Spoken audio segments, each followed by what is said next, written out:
Hello 11th class, welcome back on साया commerce classes. सो 11th class में आपके लिए लेके आई हूँ अकाउंट्स की एक और नई वीडियो।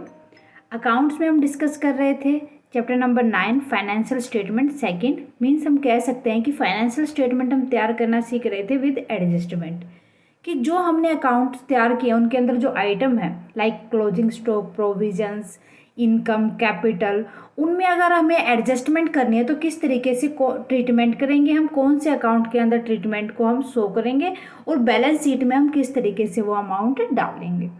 ठीक है, सो हमने पढ़ लिया था कि हमें एडजस्टमेंट कौन कौन सी करनी है। अब एक एक एडजस्टमेंट को देखेंगे और उसका ट्रीटमेंट कैसे करना है वो हम सीखेंगे। सो मोस्टली जो थ्योरी टॉपिक था वो आज की वीडियो में हमारा कंप्लीट हो जाएगा।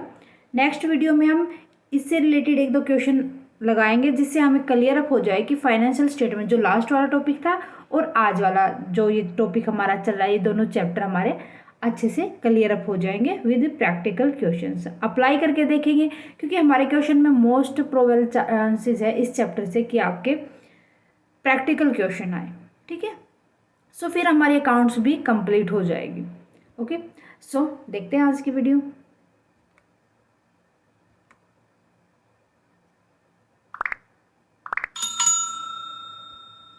ओके, सो सबसे पहले मैं बात करती हूँ क्लोजिंग स्टॉक की। क्लोजिंग स्टॉक की हमारे जो ट्रेडिंग अकाउंट में हम इसको कहाँ पर दिखाते हैं, ट्रेडिंग अकाउंट में हम इसको क्रेडिट साइड पर दिखा दें क्लोजिंग स्टॉक को। उसके लिए एंट्री क्या करते हैं, closing stock account debit to trading account. ठीक है, उसके अंदर अगर हमें एडजस्टमेंट करनी है, एडजस्टमेंट हम उसको ट्रीटमेंट की बात करें, हम उसको ट्रेडिंग अकाउंट में हमने दिखा दिया। ट्रेडिंग अकाउंट में दिखाने के बाद हम उसको शो करते हैं लास्ट में फिर बैलेंस शीट के अंदर। ठीक है,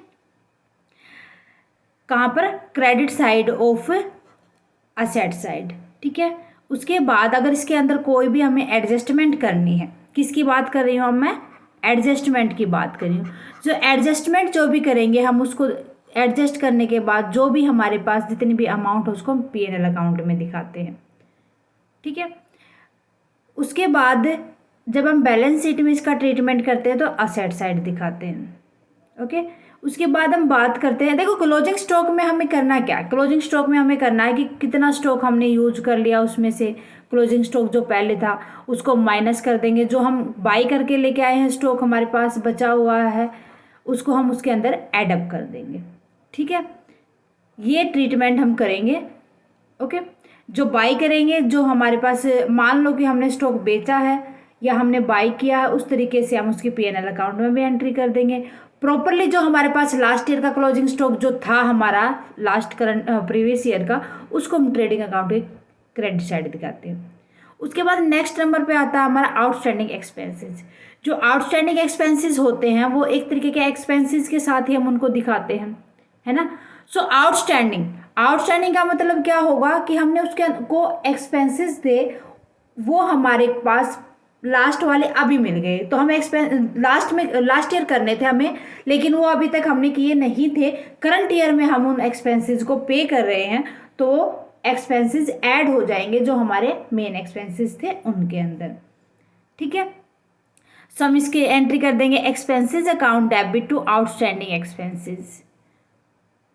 एडअप करके चलेंगे। P&L और ट्रेडिंग अकाउंट में कैसे करेंगे हम इनका ट्रीटमेंट, एडअप कर देंगे हम इनको जिस एक्सपेंस के रिस्पेक्ट में आउटस्टैंडिंग थे उसकी डेबिट साइड में, लायबिलिटी साइड हम इनको बैलेंस शीट में दिखा देंगे। उसके बाद प्रीपेड और अनएक्सपायर्ड एक्सपेंसेस, कि हमारे जो एक्सपेंसेस है कि प्रीपेड, प्रीपेड का मतलब क्या होगा कि अनएक्सपायर, कि हमें उम्मीद नहीं थी कि वो हमें इतना खर्चा हमारा भी और ज़्यादा हो जाएगा, बिना उम्मीद के अगर कोई भी हमारे पास खर्चा आ जाता है तो वो क्या हो जाएगा, prepaid expenses. Prepaid expenses to expenses deduct करके चलते हैं इसको रिस्पेक्टिव एक्सपेंस से, जिसके रिस्पेक्ट में प्रीपेड थे या अनएक्सपायर्ड एक्सपेंसेस थे। हम ये मान के चले थे कि वो खर्चा अब नहीं करेंगे, बट किसी भी वजह से वो खर्चा हमें करना पड़ जाता है तो उसको हम प्रीपेड एक्सपेंसेस मान के चलते हैं और जिसके रिस्पेक्ट में वो एक्सपेंसेस थे उसमें से हम डिडक्ट कर देते हैं। असेट साइड इनको हम दिखाते हैं बैलेंस शीट में। Income earn but not receive, हमने कोई भी इनकम कमा ली है लेकिन हमें अभी तक रिसीव नहीं हुई है। देखो बेशक आपको रिसीव ना हो, जिस डेट पर आपकी वो अर्न मानी जाती है तो उसी टाइम पर उसकी एंट्री करोगे आप। ठीक है। एंट्री हो जाएगी accrued income to income account. Add up करके चलोगे, क्रेडिट साइड में इनकम को दिखा दोगे, इनकम में ऐड करके दिखा दोगे किसकी क्रेडिट साइड, पीएनएल की क्रेडिट साइड। और एसेट साइड में हम इसको बैलेंस शीट में दिखाते हैं। इनकम रिसीव्ड इन एडवांस, भाई 1 महीने के बाद हमें इनकम मिलनी थी, कोई भी हमारी सैलरी वगैरह आनी थी, लेकिन वो हमें अभी एडवांस में मिल गई। तो इसका मतलब क्या हो जाएगा, हम इसको डिडक्ट करके चलेंगे मेन इनकम में से, ठीक है। और क्रेडिट साइड में से ही देखो, जो क्रेडिट साइड में जितनी इनकम डाली थी उसको, जो एडवांस में थी उसको माइनस कर दो। मान लो 5000 थी तो मेन इनकम थी आपकी 90,000, तो उसमें से 5000 माइनस करेंगे तो 85 ही हम उस टाइम पर दिखाएंगे। एंट्री हो जाएगी यहाँ पर income account debit to income received in advance, ठीक है। डेप्रिशिएशन, डेप्रिशिएशन जब हम किसी भी गुड्स को, किसी भी असेट को वीर एंड टियर करते हैं तो उस टाइम पर उसकी कुछ टाइम के बाद उसकी वैल्यू कम होना स्टार्ट हो जाती है, वो हमारी डेप्रिशिएशन वैल्यू होती है। डेप्रिशिएशन एक तरीके का खर्चा ही होता है। So depreciation account debit to asset account, debit side हम शो करके चलते हैं पीएनएल अकाउंट में इसको। और इसको जो असेट पे डेप्रिशिएशन लगा था, मान लो कि आपके बिल्डिंग पे या मशीनरी पे डेप्रिशिएशन था, तो उस टाइम पर उसकी वैल्यू थी 1 लाख। 1 लाख में से माइनस कर देंगे, मान लो कि डेप्रिशिएशन इसका 10% था, 10% का मतलब 10,000। सो अब इसकी वैल्यू कितनी हो जाएगी, 90,000, जिसको हम बैलेंस शीट की असेट साइड में जो रिस्पेक्टिव असेट थी उस पर दिखा के चलेंगे, ठीक है। सो इसके बाद नेक्स्ट आता है 7th नंबर पे provision for debt and doubtful debt. मान लो हमारे डेटर थे, डेटर के लिए हमने पहले से ही प्रोविजन बना के चला था। मान लो 10% जो बैड डेट है, किनके लिए, बैड डेट के लिए, मान लो 10,000 का हमने प्रोविजन बनाया था। डेटर थे कितने के हमारे, डेटर थे हमारे 50,000 के। 10,000 का तो हमने प्रोविजन बना के सिक्योर कर लिया था। अगर हमारे डेटर हमें पे नहीं कर पाते, मान लो ये मान के चलो कि अगर वो हमें पे नहीं कर पाते, तो उस टाइम पर हमें नुकसान कितने का होगा, प्रोविजन था हमारे पास 10,000, वो माइनस कर दो तो असेट साइड दिखा दोगे आप 40,000, ठीक है।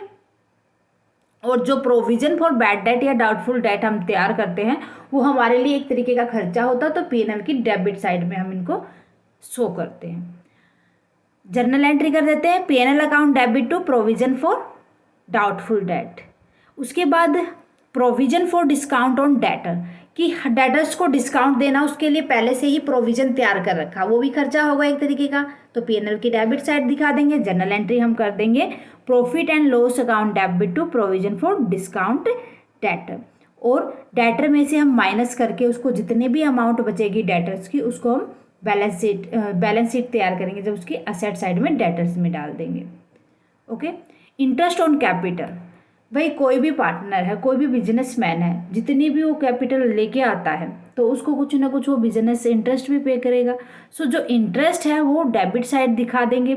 या हमने कोई भी, मान लो कि आप देखो इंटरेस्ट क्या करता है, हमारी कैपिटल को इंक्रीज करता है। कोई भी पैसा अगर हम ब्याज पे देते हैं तो कुछ टाइम के बाद वो पैसा प्लस होके आता है विद इंटरेस्ट, तो इसकी जर्नल एंट्री हम कर देंगे interest on capital account debit to capital, उसको डेबिट साइड में हम दिखा के चलेंगे पीएनएल की, सॉरी कैपिटल अकाउंट की। और लाइबिलिटी साइड में जो कैपिटल है बैलेंस शीट में, उसमें हम एडअप कर देंगे इंटरेस्ट ऑन कैपिटल को। ओके। अगर कोई भी बैड डेट है, फर्दर बैड डेट, तो उसके लिए एंट्री कर देंगे bad debt account debit to sundry debtor, क्योंकि उसी का पार्ट थे बैड डेट, कि भाई हमें हमारे डेटर्स ने पैसा बिल्कुल नहीं दिया। ये मान लो कि कोई भी बंदा आपका पैसा लेके भाग गया बिजनेस का, तो उस टाइम पर वो बैड डेट माने जाएंगे और उसको हम पीएनएल की डेबिट साइड में दिखाते हैं खर्चा मान के, और डेटर्स में से डिडक्ट कर देते हैं। क्लियर है? तो इस तरीके से हमें ये भी समझना है कि उसकी जर्नल एंट्री जब हम करने जाते हैं तो पीएनएल अकाउंट या ट्रेडिंग अकाउंट किस पे इफेक्ट दिखेगा, और बैलेंस शीट में हम कितनी अमाउंट डालेंगे और किस तरीके से माइनस करके करेंगे। जब हम प्रैक्टिकल क्वेश्चन लगाएंगे हर एक पॉइंट को अच्छे से देखेंगे, और पूरी अमाउंट भी निकालना आप वहीं से सीखोगे। यहाँ से तो आपको खाली कंसेप्ट क्लियर करना है। ओके।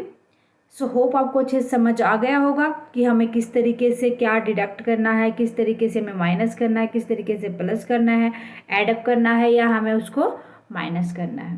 पीएनएल में डालना है या हमने ट्रेडिंग में डालना है इफेक्ट, उसके बाद उसका बैलेंस शीट में कितनी अमाउंट आएगी, ये सब आपको यहाँ से ही समझना है। ओके, आज के लिए बस इतना ही स्टूडेंट, मिलते हैं नेक्स्ट वीडियो में। नेक्स्ट वीडियो में इससे रिलेटेड हम प्रैक्टिकल क्वेश्चन लगाएंगे ताकि अच्छे से समझ आ जाए कि ये एंट्रीज हमें करने कैसे हैं। ठीक है, सो आज की वीडियो में अगर कोई भी डाउट है तो मुझे कमेंट सेक्शन में लिख दे, साथ के साथ कमेंट करके बताएं वीडियो कैसी लगी। अच्छी लगे तो प्लीज़ लाइक और अदर स्टूडेंट के साथ ज़्यादा से ज़्यादा शेयर करें। Thank you very much student, bye bye and take care.